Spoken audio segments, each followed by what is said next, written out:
Oh yeah. The answer is you So can't. scientifically, it's not just a cavitation problem; it's a pump ventilation problem. Oh So yeah, yeah, yeah.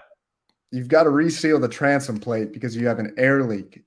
Yes. After you do that, put a Lucky 13 pump cone, and even then, it's not going to be completely fixed, but it's going to be much better than what it is stock.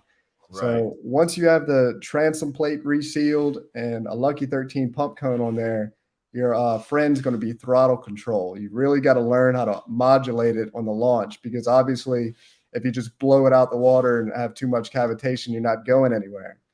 So, yeah, that's really what you need to do. Yeah.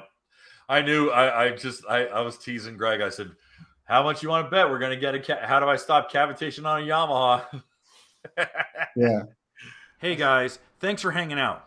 This clip was taken from our weekly podcast that we record here every Sunday night at 8 p.m. Eastern Standard Time.